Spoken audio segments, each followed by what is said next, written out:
because that's the other part I want to get to after we finish with the harmful actions, okay? And understanding every harmful action is a form of theft. What earth in the current form is now? And again, it's not what it is eternally or what it has to be. It is not made to be like this for eternity. It's what we have turned it into, perhaps would be a better way of putting it. Okay? So do the mental exercise. Every form of wrongdoing is a form of theft. Whether you're stealing life, freedom, or property. Think about it. That's why life, liberty, and property is what the Declaration of Independence was supposed to really be protecting, or talking about standing up for. Instead, they changed it to life, liberty, and the pursuit of happiness, which is something that is a lot more ambiguous. And people get into, well, what makes you happy? And that's different than what makes me happy. But property that should have been kept in there because that's about ownership. Ownership rights. And there is such a thing. The people think that there's no form of property. You need to get your head out from up your rear end and understand there is property. That's what this whole thing is about. Folks, the whole thing is about property. What property is. What you have a right to own and what you don't have a right to take. That's what this whole spiritual construct called the earth is all about. Property rights. You own your life, your freedom, your rights, and the physical things that you happen to be using, your property. And there is such a thing. It's not a construct. It exists in nature. Property is not a mental human construct. It exists in nature. It exists in nature because it's based upon rights. And this is what people got to get through the thick skull. The calcified ego that is just like, it's like an 8-inch bone inside the brain. You know, it's just hardened into just stone instead of there being any real active gray matter there. Literally. That's why people are blockheads. They're blocked. They've been made into retards, retarded. Is that harsh? Yes, it is. It's extraordinarily harsh. I'm not talking about people with specific, genetic or degenerative conditions. I'm talking about people who otherwise are in good health, but their brain is burnt. Of their own design, of their own choosing. They have a burnt brain. And again, this isn't going to get any more pleasant, folks. I'm not here to be your friend. I'm not your friend. I'm not here to be your friend. It's not a popularity contest. I'm not interested in being liked. I don't care whether you like me. I'm here to serve truth. That's it. I'm going to be increasingly vitriolic, more vitriol. I talked about that before. That's an alchemical concept. Visita interiora terrae, rectificandum, inviens occultum lapidem. That means visit the interior of the earth, and through rectification, through making it upright again, you will discover the hidden stone.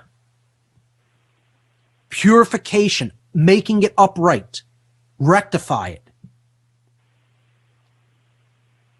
It means go within yourself, go within that calcified ego, break it down. Vitriol, acid. I'm not about pleasant speech, in case you couldn't tell from day one. We need to be more vitriolic. Stop being apologetic for speaking the truth to morons, to idiots. You need to pour the acid upon them. Vitriolic speech imbued with righteous anger. That's the approach I think is going to be most effective. Forget placating their ego. This is new age bullshit, folks. Placating people's ego. baby spoon feeding them something that is true that they don't want to see. And in the meantime, advocating violence and the abuse and usurpation of other people's rights. And you're going to baby spoon feed them with nice speech? Where has that gotten us in the last 40, 50, 60, 70 years? Nowhere. Into a deeper cage. That's where it's gotten us, folks. Into a deeper cage. Stop using the baby spoon. Stop being nice to people who advocate theft. You need to tell them, idiot, you're an advocate of theft. Try to understand it. I know your brain is totally burnt, but think about it. You're advocating something that isn't yours being taken. This person's, what they make doesn't belong to anybody else. It's theirs. It's their right to keep it. They can voluntarily give it to somebody, but once you force somebody to give something to somebody else, that's called theft, and it's backed by violence. Stop advocating theft and violence. Stop condoning it. If you, look, here's what it comes down to. If you support government in any form, no matter how little, you're an advocate of theft because you're an advocate of authority. Government presumes to tell people, we may take this amount from people that they make. I don't care how small it is. Again, I saw this thing on Facebook about slavery is often defined as 100% of someone's labor and property being owned by someone else. Someone having a right to take, somehow being magically imbued with a right, quote unquote, to take 100% of somebody else's, the product of their labor. And then it posed the question, at what percentage is it not slavery? Is it not slavery at 90% of taking the product of someone else's labor or property? Let's say you leave them with 10 and you take 90. Is that not slavery anymore? How about 50%? Will we not call it slavery then? What about at 20%? I'm just going to take 20%. You can keep 80, but I'm taking 20 of what you earned or made. Is that not slavery anymore because it's only 20%? What about 10%? Making a demand on someone else's property and telling them you're going to commit violence to them if you don't hand it over. Because I say I'm right with what I'm going to do with it. Therefore, I have the right to do as I please with it and confiscate it from you by violence. At 10%, is it not slavery? What about 1%? Does that suddenly magically make it not slavery anymore? You gotta understand property rights. Property rights. Either you have the right to have property or you're a slave. Either you have a right to keep property or you're a slave. And that's what we're living in. We're living in feudalism, slavery. That's all forms of government are. All forms of government are feudalism, slavery. That's it. That's all it is. There is no such thing as an amount of government that will be good. This magic number. Oh, we're going to reach this magic ratio of control and freedom. Yeah, that's going to be constitutional republic over here on this imaginary political spectrum, and that's just the right mixture of slavery and freedom. Please get out of your own head. Get out of the head cage, because that's where you're at. That's what you're in. You're in the head cage. Deep in it too, because the ego doesn't want to let it go, and you want to continue to advocate and condone theft. And that's all it comes down to, folks. Every form of wrongdoing is theft. There's no wrong. Anybody here can call up with a form of wrongdoing, and I will explain to you how it's theft. All you need to do is think it through, and you will understand anything that you have no right to do is a form of taking something from someone else. That's it. And that's all you're here to learn. So life is property, rights are property, freedom is property. And I put this down on slide number 5. Really study it. That's a very, very powerful message, what is up there on slide 5. Print it out. Look at it. Study it. Give it to other people. Ask them what they think about it. You have to understand that. You have to stand under this principle. The principle that is put forward here is above you.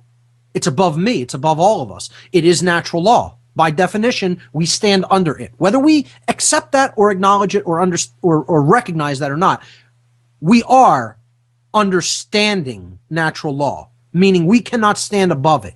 Literally, not figurative speech. I'm talking literally. You can't. That's why this is above you in a cosmic sense, as far as it binds you, it binds your actions. It is the only thing you are a slave to and can never be free from, if you want to even use that term. I don't even look at it as it enslaves us. Binding and enslaving are two different things. In this sense, binding means holding together. This is what actually makes us integral. Integrity. Holding together, bound together. Slavery is coercion. This isn't the universe's form of coercion. It's the universe's form of making sure we are intact. This is what actually keeps people safe. The understanding of natural law, the understanding of what wrongs are so that you understand what rights are. And then you live within those parameters set by the cosmic law. And that is the gateway, the pathway to true freedom. The problem is we think we're above that. We think we can somehow stand above natural law and somehow we're going to prosper. Well, attempting to do that is what puts us into chains. That's the very thing. That level of calcification of ego and insistence that you have rights that you don't, and insistence that you're going to conduct theft and advocate other people conducting theft is what puts us into bondage. And people need to understand that's the dynamic.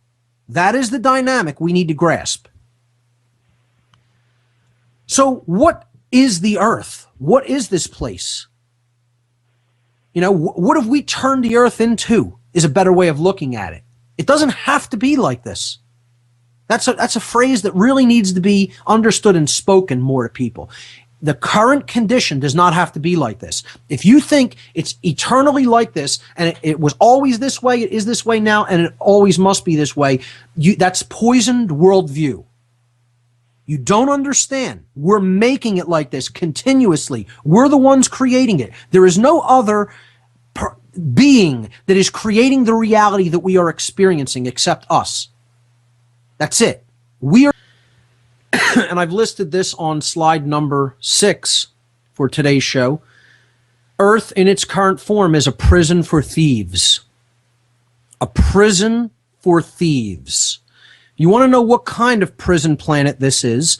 This is the prison for thieves. It's a cosmic prison, and it's where thieves go to work out an understanding that it's not okay to be a thief. Since every form of wrongdoing that could possibly be conducted against another being is a form of theft, there's a reason people are enslaved here. There's a reason that Earth is currently a prison. Doesn't have to be, can be a paradise if we choose. We can use our free will to make that happen. Not enough of us want that. Why is the earth a bad place? Why are there so many bad people? Because more people want it to be that way than not. Get over it, folks. Get as angry about me saying that as you want. We do it to ourselves. We have made this condition. We, yes, we, as in collectively humanity, comprised of all the I's of humanity, all the individuals. When you put all of that together, that forms a big we.